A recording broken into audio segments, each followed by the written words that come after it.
profunda y dolorosa, injusta, una violenta historia de los pueblos indígenas, hay un resurgimiento, ¿verdad? Y hay un resurgimiento que es acompañado por cierto reconocimiento de la política pública, de cierta apertura de espacios y también en la cooperación internacional en El Salvador.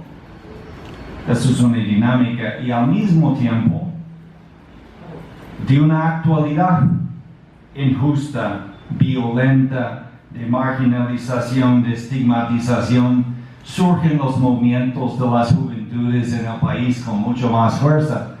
Y es interesante ahora ver que hay una confluencia entre las juventudes en general, las juventudes rurales en particular, y las juventudes indígenas como un grupo dentro de este conjunto.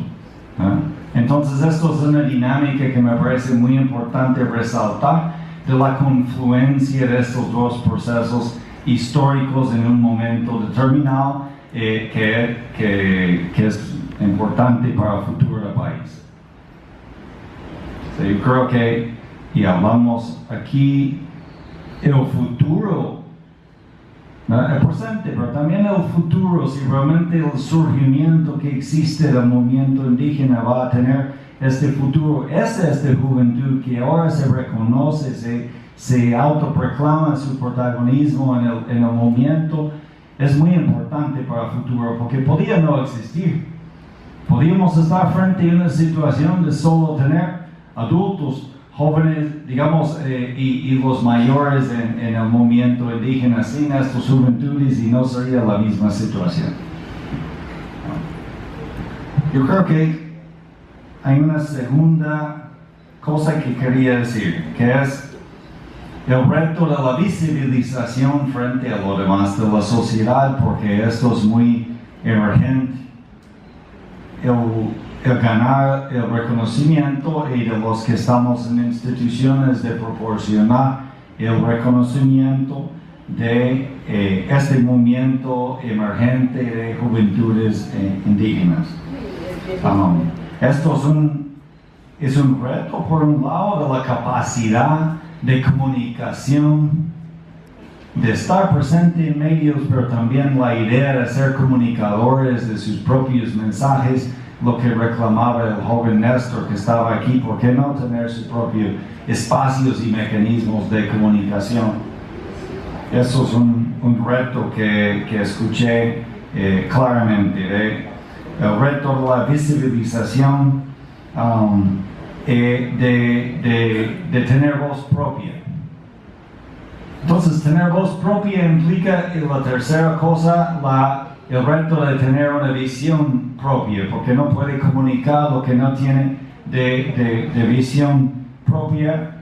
Escuché una visión innovadora, una visión transformadora de la realidad de las juventudes indígenas, en donde tienen un particular reto, de que en esta visión se rescata la esencia, digamos, de la cosmovisión de sus ancestros, ¿verdad? De la invocación y la real entendimiento de esta cosmovisión. Yo creo que también de apropiarse de la memoria histórica que vive actualmente, aunque esté invisibilizada, pero de una forma, digamos, propia.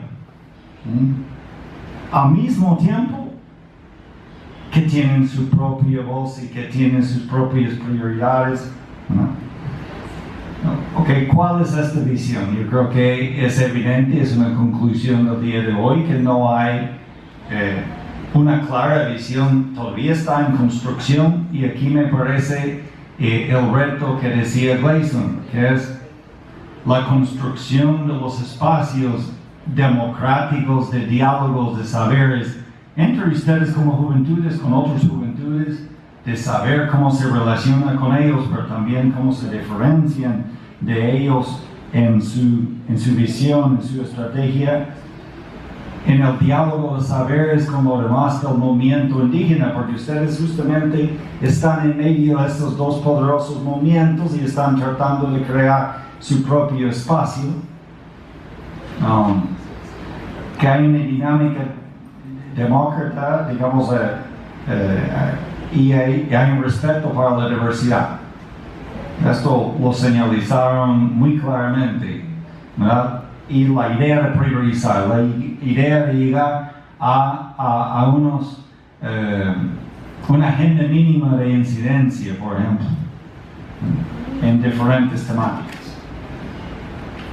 Aquí tienen el plan de acción, esto es muy importante, esto no es una agenda sin un inicio importante. Dentro del marco del plan de acción, ¿cuáles son las prioridades de las juventudes indígenas?